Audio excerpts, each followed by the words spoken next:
சமையலறை கதவின் மீது சாய்ந்து உட்கார்ந்து கொண்டிருந்தாள் சங்கரி. அங்கிருந்து பார்த்தால் ஹால் நன்கு தெரியும். ஒரு நாற்காலியில் உட்கார்ந்து கொண்டிருந்தார் அவள் கணவன் சபேசன். அவர் எதிரே ஒரு நாற்காலியில் சாய்ந்து உட்கார்ந்து கொண்டிருந்தார் அவர் நண்பன் குருசாமி. அன்று காலையில்தான் அவர்கள் வெளியூரில் இருந்து திரும்பி இருந்தனர். இருவரது முகத்திலும் சோகம்.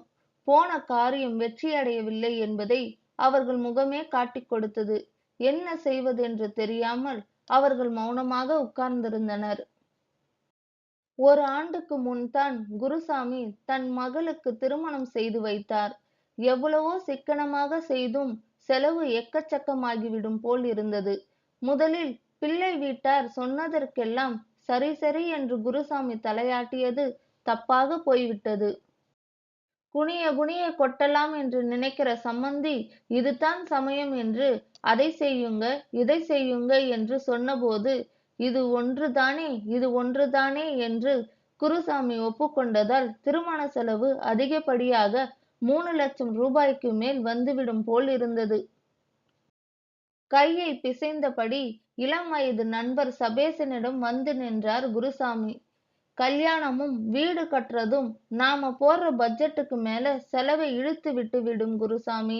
முதலேயே அதிகப்படியான செலவு வந்துட்டா என்ன செய்யறது என்கிற பயத்தோடு வீடு கட்டுற விஷயத்தையும் பெண்ணுக்கு கல்யாணம் செய்யற ஏற்பாட்டையும் ஆரம்பிக்கணும். என்ன செய்யறது குருசாமி, பட்ட அப்புறம்தானே புத்தி வந்தது என்றார் சபேசன். 1,00,000 ரூபாய்க்கு இப்ப எங்க போறது என்று குருசாமி கேட்கவில்லை. அவர் முகம் கேட்டது. என்கிட்டே இருந்தா ஏன் எதுக்குன்னு ஒரு கேள்வி கேட்காமல் உனக்கு தூக்கி கொடுத்துடுவேன் குருசாமி. என்ன செய்யறது, பென்ஷனை நம்பிக்கிட்டு நான் வண்டியை ஓட்டிக்கிட்டு இருக்கேன் என்றார் சபேசன். யாருக்கிட்டையாவது கைமாத்தலா கேட்டு பார்க்கலாமா சபேசா என்று பரிதாபமாக கேட்டார் குருசாமி. அப்படி கேட்டா இந்தா வச்சிக்கோன்னு யாரும் தூக்கி கொடுத்துட மாட்டாங்க குருசாமி. கடனை அடைக்க நமக்கு திராணி இருக்கான்னு பாப்பாங்க. வீடு வாசல் நிலம் இருக்கான்னு பாப்பாங்க. 1000 கண்டிஷன் போடுவாங்க என்றார் சபேசன். குருசாமியின் பெண் உமாவின் திருமண நாள் நெருங்கிக் கொண்டிருந்தது. தங்கம் விலை திடீர் திடீரென ஏறியதால் தேவைப்பட்ட 1,00,000 ரூபாய் 1,50,000 ரூபாய் ஆகிவிட்டது. ஏற்கனவே திக்குமுக்காடி கொண்டிருந்த குருசாமிக்கு மூச்சே அடைத்துவிடும் போல் இருந்தது. நம்ம சீனிவாசன் கிட்ட போய் வேணும்னா கேட்டு பார்ப்போமா என்றார் குருசாமி. சீனிவாசன் பண வசதி படைத்தவர்.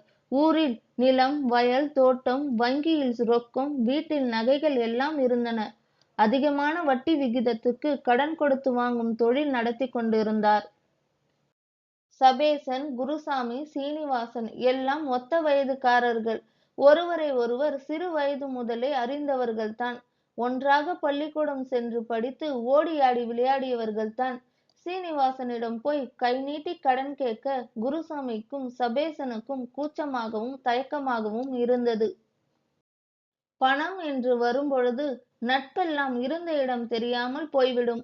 வட்டியுடன் எப்படி கடனை அடைப்பர் என்ற எதிர்பார்ப்பும், ஏமாந்து போய்விடக் கூடாது என்கிற எச்சரிக்கையுமே உண்டாகும். சீனிவாசன் என்னையும் இப்ப என் பெண் கல்யாணத்துக்கு அதிகப்படியாக தேவைப்படும் பணத்துக்காக கஷ்டப்படுறதையும் ஓரளவு அறிவான். அதனால் அவன் உதவி செஞ்சாலும் செய்வான் என்றார் குருசாமி. பணம் இல்லைன்னு சொல்லிட்டானா என்று கேட்டார் சபேசன். அதற்கு பதில் சொல்லாது தலைகுனிந்து நின்றார் குருசாமி. அதுக்கெல்லாம் வழி இல்லை. பணம் தரேன், கேரண்டி கையெழுத்து யார் போடுவான்னு அந்த சீனிவாசன் கேட்டானா? என் கஷ்டத்தை தெரிஞ்சவன்னு உன்னை விட்டா எனக்கு யாரும் இல்லை சபேசா. நீதான் பெரிய மனசு வச்சு கேரண்டி கையெழுத்து போடணும் என்று கெஞ்சாத குறையாக கூறினார் குருசாமி. அவ்வளவு பெரிய தொகைக்கா என்று தயங்கினார் சபேசன்.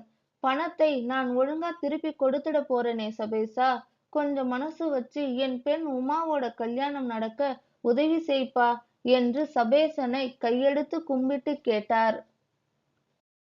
அவர்கள் பேசுவதை எல்லாம் கேட்டுக்கொண்டிருந்த சபேசனின் மனைவி சங்கரி, அவர் இவ்வளவு தூரம் கஷ்டப்பட்டு வந்து கேட்கிறாரே, உதவி செஞ்சு ஒரு பெண்ணோட கல்யாணத்தை நடத்தி வைங்க என்றாள். சரி கிளம்பு குருசாமி, சீனிவாசன் கிட்ட போய் கடன் கேட்கலாம். நான் கேரண்டியாக கையெழுத்து போடுறதா அவன்கிட்ட சொல்றேன் என்று புறப்பட்டார் சபேசன். இருவரும் சீனிவாசன் வீட்டிற்கு சென்றனர். விஷயத்தை அவரிடம் தெரிவித்தனர். இச்சமயத்தில் உன்னை விட்டால் உதவ யாரும் இல்லை என்றும் கூறினர். சீனிவாசன் வீட்டினுள்ளே போய் கட்டுக்கட்டாக 1,50,000 ரூபாய் கொண்டு வந்து கொடுத்தார். கடனுக்கு எவ்வளவு வட்டி, எப்பொழுது பணத்தை கொடுப்பாய் என்றெல்லாம் கேட்கவில்லை. ஒரு பத்திரத்தில் மட்டும் எழுதி வாங்கிக் கொண்டார். அதற்கு கேரண்டி கையெழுத்து, சம்மதம் என்றெல்லாம் வாங்கிக் கொள்ளாமல் சபேசனிடம் ஒரு சாட்சி கையெழுத்தை மட்டும் வாங்கிக் கொண்டார். 1 வருஷம் முடிஞ்சதும் ஒவ்வொரு வருஷமும் 25,000 ரூபாய் திருப்பிக் கொடு என்றார் சீனிவாசன். குருசாமியின் மகள் உமா கல்யாணம் நடந்து முடிந்தது. அதற்கு அடுத்த வருடமே ஒரு குழந்தையை பெற்றுவிட்டாள். முதல் வருடம் முடிந்ததும் குருசாமியால் 25,000 ரூபாயை சீனிவாசனிடம் திருப்பி செலுத்த முடியவில்லை. முதல் வருடம் முடிந்து 2ஆம் வருடமும் முடிந்து 3ஆம் வருடம் பாதியாகிவிட்டது. குருசாமி, சபேசன் இருவரையும் தேடி வந்தார் சீனிவாசன். குருசாமி, சபேசா, எனக்கு முன்ன மாதிரி உடம்பில்லை. ஏதாவது ஒரு வியாதி மாத்தி மாத்தி வந்து சிரமப்படுத்துது. சிறுநீரக கோளாறு இருக்குன்னு டாக்டர் சொல்றாங்க.